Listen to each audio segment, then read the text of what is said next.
أعوذ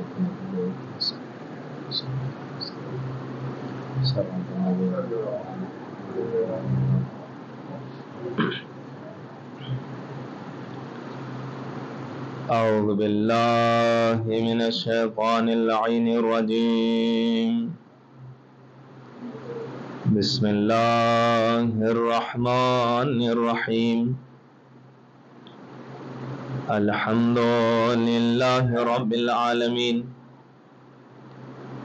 والصلاة والسلام على سيدنا وشفيع ذنوبنا وطبيب نفوسنا وحبيب قلوبنا ومولانا ومولى الثقلين وجد الحسن والحسين أبي القاسم محمد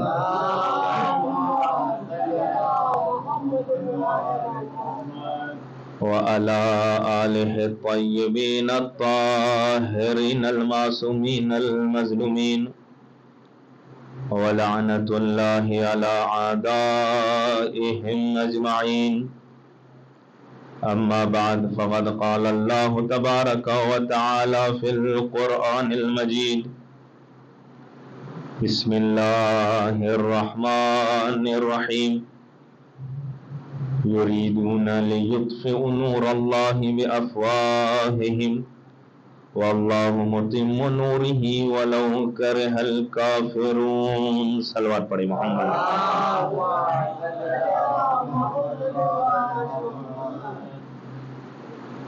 عزیزان محترم،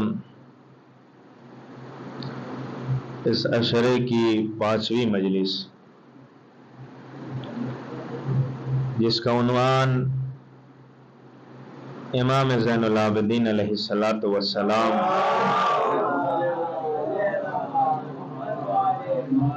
اور عاشوراء. آپ کے ذہن میں یہ سوال آ ہی رہا ہوگا کہ اب تک چوتھے امام کے حوالے سے گفتگو اس طرح سے نہیں ہو پائی کہ جیسے ہونا چاہیے،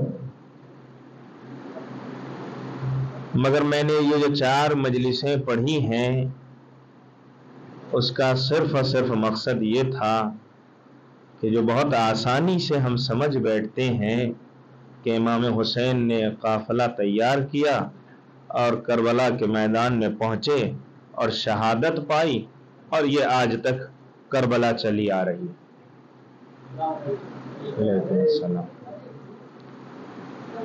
بلکہ اس چیز کی طرف متوجہ کرنا چاہا میں نے کہ کربلا سے پہلے کے واقعات کیا ہیں، تاکہ آپ کو اندازہ ہو سکے کہ ہم جو آسانی سے سمجھ رہے ہیں کہ امام حسین بس اٹھے اور گئے، کربلا میں شہید ہوئے اور یہ واقعہ ہمارے سامنے پہنچا، ایسا ہرگز نہیں ہے.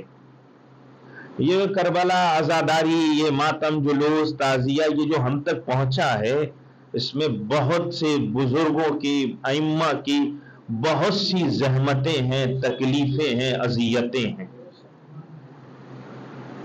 میں صرف اگر اشارہ کروں، یہ جو لفظ ہے 12 امام جو ہم تک پہنچا ہے کہ امام کتنے ہیں، 12 امام ہیں، یہ بھی آسانی سے نہیں پہنچا.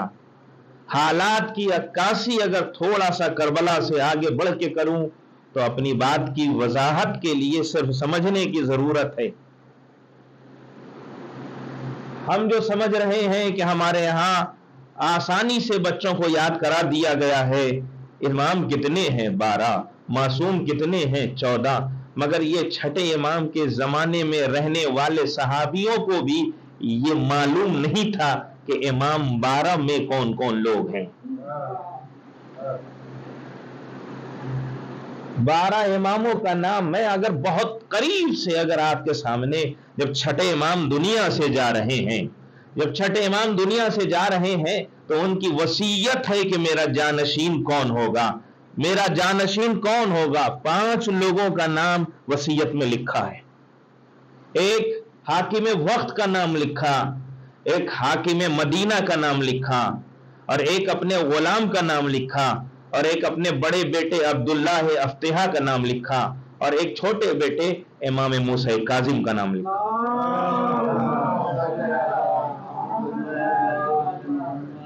یعنی میں جس طرف آپ کو لے جانا چاہتا ہوں وہ محسوس کرانا چاہتا ہوں کہ یہ جو آسانی سے ہم تک پہنچی ہے چیزیں، جسے ہم سمجھ رہے ہیں کہ آسانی سے پہنچی ہے، یہ ہرگز ایسا نہیں ہے۔ اس کے پیچھے یہی عزاداری جو ہم تک آج بہت اچھے طریقے سے ہم عزاداری کو کر رہے ہیں، جنہیں صدام کا زمانہ یاد ہوگا وہ جانتے ہوں گے کہ ہر کربلا کی زیارت پہ کتنے خون دینے پڑ رہے تھے۔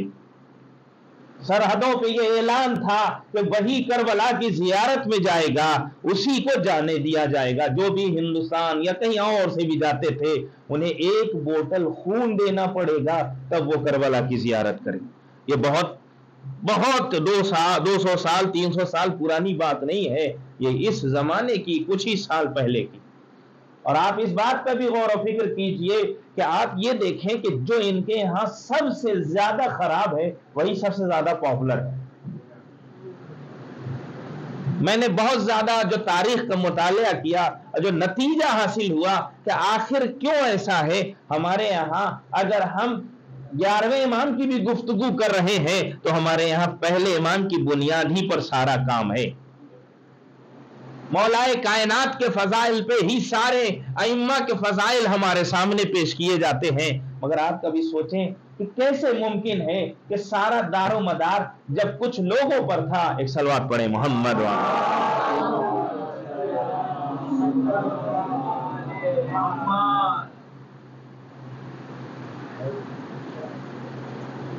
ایک اور صلوات پڑھیں محمد۔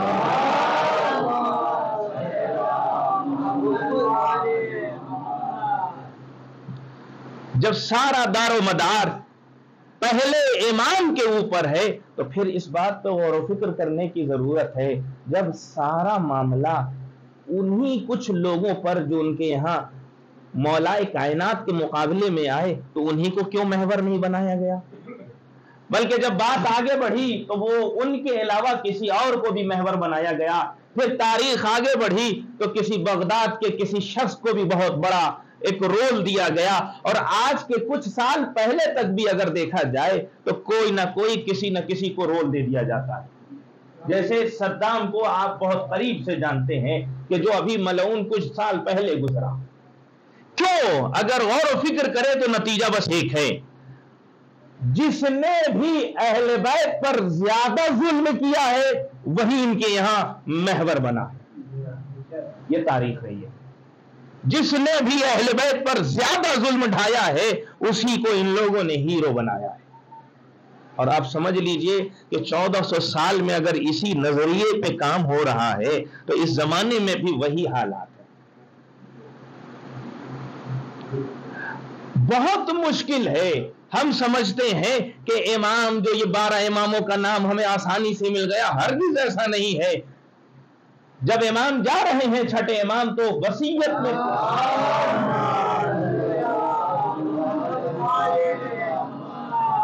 5 لوگوں کا نام لکھ رہے ہیں کہ دیکھو میرا جانشین یا حاکم وقت ہوگا یا حاکم مدینہ ہوگا یا میرا غلام ہوگا یا میرا بڑا بیٹا عبداللہ افتحا ہوگا یا میرا چھوٹا بیٹا جس کا نام موسیٰ کاظم ہے۔ یعنی آپ اس وصیت سے اندازہ لگائیے کہ جس امام کے شاگرد جسے لکھا گیا ہے کہ 18,000 تک تھے، اس امام کی مظلومیت یہ ہے کہ وہ کسی سے یہ نہیں کہہ سکتا کہ میرے بعد میرا یہ بیٹا تمہارا امام ہوگا۔ اس کی مظلومیت کا احساس کیجئے۔ کیوں؟ اس لیے کہ حالات ایسے نہیں ہیں۔ آپ یہ بھی جان لیجئے کہ چھٹے امام کو اس زمانے میں جو شاگرد آتے تھے تو امام سمجھ کے نہیں آتے تھے، بلکہ صرف اس لیے آتے تھے کہ اس زمانے کا ایک پڑھا لکھا نام ہے، اس لیے ان کے پاس ہم درس لے رہے ہیں۔ انہیں امام تک لوگوں نے نہیں مانا۔ لفظ امام آپ کو سب سے بڑا تاریخ اہل بیت میں صرف ایک مرتبہ رسول نے من کنت مولا صرف کہا تھا کہ میں جس کا مولا ہوں علی اس کے مولا ہیں۔ اسی مولا کو رسول نے پہنچایا، اسی مولا کو دبانے کے لیے ہر طرح کا ظلم ڈھایا گیا۔ ہر طرح کا ظلم ڈھایا گیا. میں چوتھے امام کی زندگی میں آپ کے سامنے عرض کروں گا کہ امام کو لوگ اپنے عقیدے کا، اپنے عمل کا مرجع تک نہیں مان رہے تھے.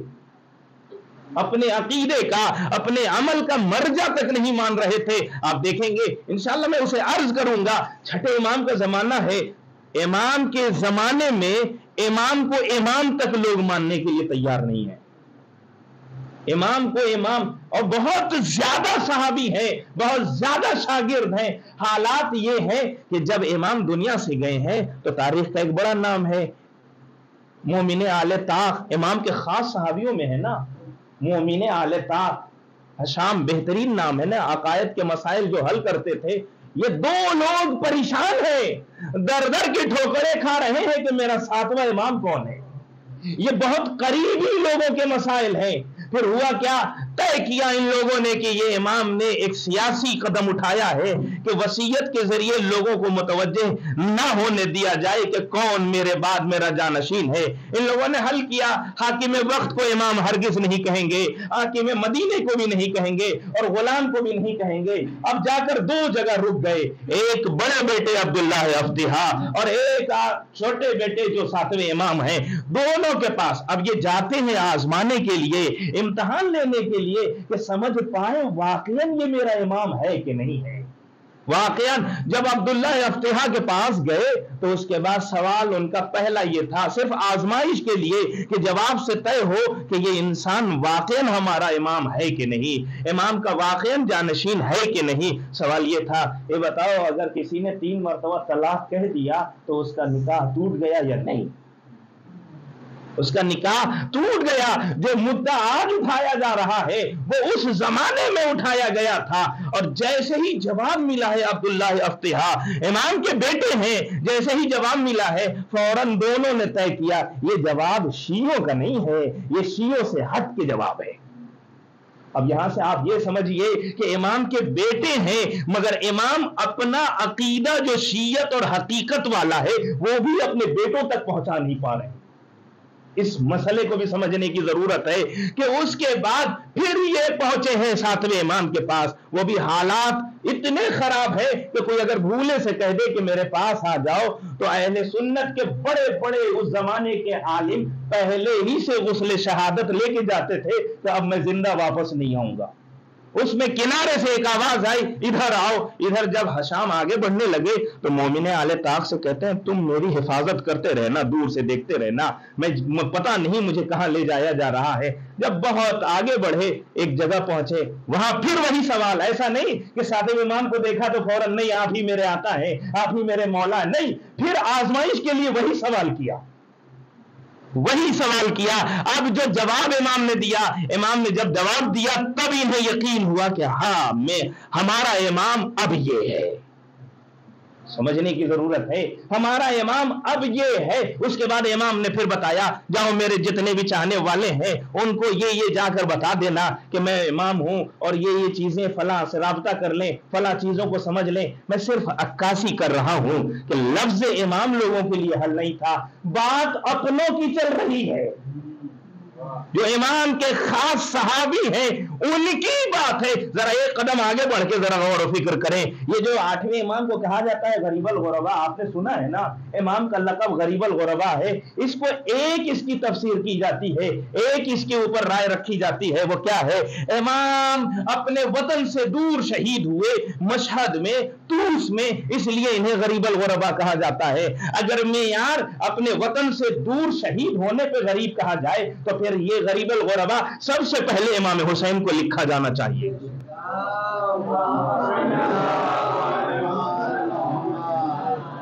سب سے پہلے امام حسین کو لکھا جانا چاہیے، مگر تاریخ نے لکھا ہے غریب الغربا خاص 8ویں امام سے مخصوص ہے. معلوم ہے اس کی ایک وجہ جو سب سے اہم وجہ ہے، وہ وجہ یہ ہے جس کی طرف متوجہ ہونے کی ضرورت ہے. 8ویں امام کا بھی وہی زمانہ ہے، 7ویں امام کی 35 اولادیں ہیں، اور وہی مشکل ہے کہ امام اپنے بیٹوں اور بیٹیوں کے درمیان یہ کہہ نہیں پا رہے ہیں کہ یہ میرا جانشین میرے بعد ہوگا. یہ میں تاریخ کی تھوڑی سی جھلکی آپ کے سامنے پیش کرنا چاہ رہا ہوں کہ محسوس ہو کہ یہ کربلا آسانی سے نہیں پہنچی ہے، یہ عزاداری آسانی سے نہیں پہنچی ہے، اس کے پیچھے کتنی محنتیں ہیں، کتنی مشقتیں ہیں، اس کو سمجھنے کی ضرورت ہے۔ اس میں سے سب سے اہم بھائیوں میں پھر ایک علماء نے لکھا ہے، تاریخ نے بتایا ہے کہ جتنا سقیفہ نے نقصان نہیں پہنچایا اتنا ایک واقعہ ساتویں امام کی شہادت کے بعد ہوا ہے اپنے شیعوں میں، وہ جتنا نقصان اس نے پہنچایا اتنا کسی نے نہیں پہنچایا۔ ایک ہمارے یہاں یہ نظریہ بن گیا ہے، ارے یہ امام زادے ہیں، ان کی قبر پہ جانا چاہیے۔ یاد رہے ہر امام زادہ قابل تعریف نہیں ہے، توجہ شرط ہے، ہر امام زادہ قابل تعریف نہیں ہے۔ اسی امام زادے کو ماننا ہے جو اپنے وقت پہ اپنے امام کو پہچانتا ہو۔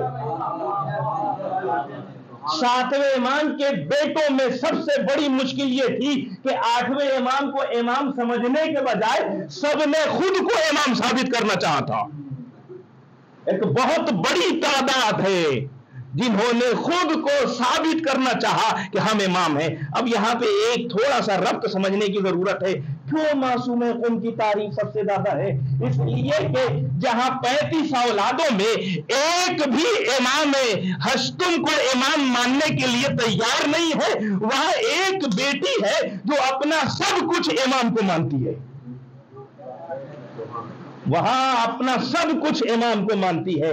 اب سمجھ میں آیا، یہ آسانی سے نہیں پہنچا ہے نام ہم تک، یہ آسانی سے یہ جو 12 اماموں کا نام، اب ہمیں اس بات پہ ہمارے یہ چھوٹے چھوٹے بچے اور جوان کہتے ہیں ہمارے ماں باپ نے ہمارے ساتھ کیا ہے۔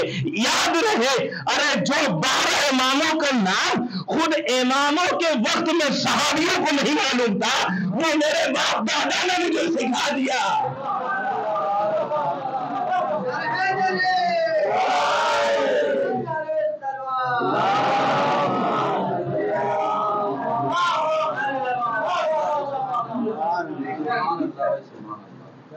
انسان غور و فکر کرے، یہ جو ہم تک پہنچا ہے نا، یہ بہت محنتوں کے بعد، بہت مشقتوں کے بعد یہ ہم تک پہنچا ہے۔ آج ذرا میں کربلا کے بعد کے واقعات پہ غور و فکر کرنا چاہتا ہوں اور آپ تک کچھ نکات کو پہنچانا چاہتا ہوں۔ ہم سمجھتے ہیں کربلا کے بعد سارے مسائل حل ہو گئے، پہلے یہ سمجھنے کی ضرورت ہے کہ امام گئے کس لیے تھے۔ ابھی تک یہ مسئلہ ہمارے لیے حل نہیں ہو پایا، امام کس لیے گئے تھے؟ اگر کوئی کہے امام نماز کو صحیح کرنے کے لیے گئے تھے، روزے کو صحیح کرنے کے لیے گئے تھے، حج کو صحیح کرنے کے لیے گئے تھے، یاد رہے اگر امام کی شہادت کا مقصد روزہ، نماز اور حج کو صحیح کرنا تھا تو امام کی شہادت کے بعد آج بھی ویسے ہی نماز ہے، ویسے ہی روزہ ہے، ویسے ہی حج ہے۔ انسان توجہ کرے کہ کیا اگر امام کے جانے کا مقصد یہ تھا تو چیزیں ویسی ہی رہ گئی، اس کا مطلب کیا ہے؟ اس کے اوپر غور و فکر کرنے کی ضرورت ہے۔ اب روایتوں سے سہارا ملا، یاد رہے اسلام کی بنیاد 5 چیزوں پر ہے، اسلام کی بنیاد 5 چیزوں پر ہے، اس میں نماز، روزہ، حج اور زکوٰۃ، اور اس کے بعد امام نے آخر میں فرمایا ہماری ولایت۔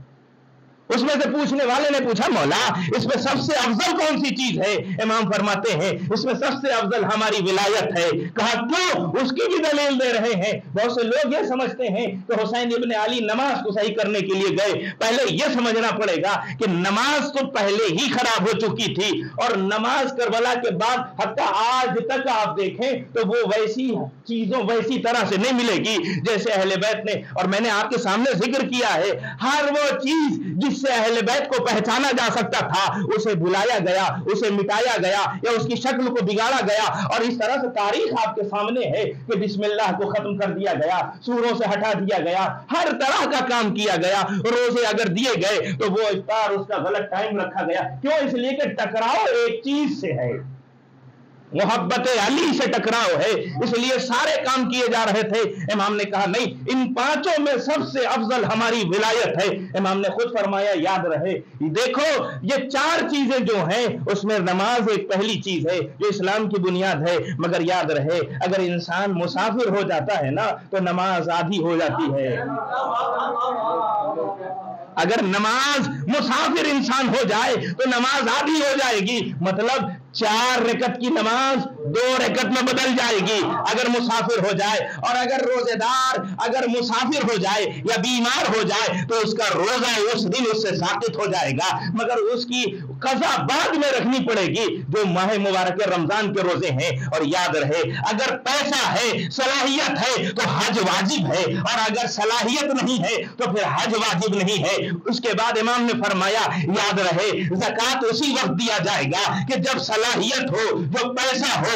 اگر پیسہ نہیں ہے تو زکوٰۃ بھی واجب نہیں ہوگا۔ توجہ شرط ہے، امام فرما رہے ہیں نماز وہ ہے جو مسافر پہ کم ہو سکتی ہے، روزہ مریض کو چھوڑنا پڑتا ہے، حج اگر پیسہ ہے تو جائے گا، نہیں ہے تو نہیں جائے گا، اور زکوٰۃ پیسہ ہے تو جائے گا دے گا، اور اگر پیسہ نہیں ہے تو نہیں دے گا۔ امام نے فرمایا دیکھو یہ 4 چیزیں وہ ہے جو مجبوری کی بنیاد پر کم کی جا سکتی ہے، مگر ہماری ولایت ہر حال میں واجب ہے۔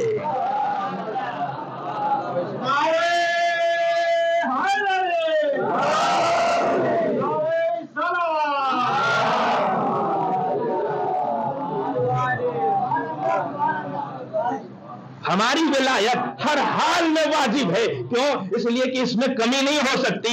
اب یہیں سے سمجھنے کی ضرورت ہے۔ اب یہاں سے طے ہو گیا کہ جنہیں یہ 4 چیزیں ملی، علی کی ولایت نہ ملی، ان کی نماز بھی ادھوری ہے، ان کا روزہ بھی ادھورا ہے، ان کا حج بھی ادھورا ہے، ان کی زکوٰۃ بھی ادھوری ہے۔ مگر اسی کا ایک برعکس ایک اور مفہوم ہے، وہ یہ ہے کہ اب اگر کوئی علی کی ولایت سے متمسک ہے، اگر علی کی ولایت میں سرشار ہے، تو پھر اب اس کی ذمہ داری یہ ہونی چاہیے کہ سب سے اچھی نماز علی والوں کی ہونی چاہیے، سب سے اچھا روزہ علی والوں کا ہونا چاہیے، سب سے اچھا حج علی والوں کا ہونا چاہیے۔ ایک صلوات پڑھے محمد۔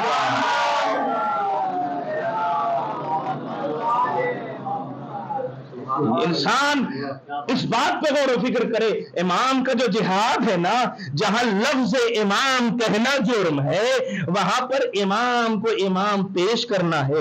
7ویں امام کے زمانے پہ غور و فکر کیجئے گا، آپ جائیے دیکھیے 7ویں امام نے جو کام کیا ہے نا، وہ پہلے کے لوگوں کو اماموں کو موقع نہیں ملا، پہلے کے اماموں کو موقع ہی نہیں ملا۔ 6ٹھے امام حتیٰ آپ دیکھ لیں کہ 4 فقیہ اس طرف کے جنہیں امام کہا جاتا ہے، سب وہیں سے پڑھ کے نکل رہے ہیں، مگر ایک بھی روایت نقل نہیں کر رہے ہیں۔ امام حسن اور امام حسین کی مظلومیت یہ ہے کہ ایک بھی فقہ میں، حتیٰ ہمارے شیعوں میں ایک بھی فقہ کی روایت جلدی نہیں ملتی۔ کیوں؟ اس لیے کہ انہیں اس لائق لوگوں نے سمجھا ہی نہیں کہ اپنے اعمال ان کے ذریعے صحیح کرائے جائے۔ مظلومیت ہے اماموں کی۔ 4تھے امام کا زمانہ ذرا کربلا کے بعد سمجھنے کی ضرورت ہے۔ کربلا کے بعد جو ہم سمجھتے ہیں سب اچھا چیز، ساری چیزیں اچھی ہو گئی، ہرگز ایسا نہیں ہے۔ کربلا کے واقعات کے بعد، کربلا کے واقعات کے بعد سب سے بڑا کام جو کیا گیا، واقعہ حرہ آپ کے سامنے ہے۔ واقعہ حرہ وہ تاریخ کا عجیب واقعہ ہے جس میں ہر طرح کا ظلم ڈھایا گیا۔ اس میں ہوا کیا؟ اس میں یزید کے چاہنے والے لوگ، کچھ لوگ مدینے سے یزید کے خلاف ایک بغاوت جب اٹھ چکی تھی تو ان لوگوں کو شانت کرانے کے لیے، گھوس دینے کے لیے شام لے کے گئے کہ چلے ذرا دربار وغیرہ دکھائیں گے تو ان کا عقیدہ بدل جائے گا۔ جب یہاں سے وہ لے کے گئے، مدینے سے کافی بڑی تعداد کہاں پہنچی؟ شام۔ جب شام پہنچی تو واپسی میں انہیں پیسہ دیا گیا، ہر طرح سے حساب کتاب ان کا بہت اچھا۔ آپ آج کے زمانے میں بھی دیکھ لیجئے، جتنا اچھا حساب کتاب آپ کو اخباریوں کی طرف سے اچھا پیکج ملے گا، اتنا اچھا کہیں سے نہیں ملے گا۔ اب دیکھ لیجئے، اخباریوں کی طرف سے فلائٹ سے آئیے گا، فلائٹ سے جائیے گا، 5 اسٹار ہوٹل میں رکیے گا، اور ایک صلوات پڑھے محمد۔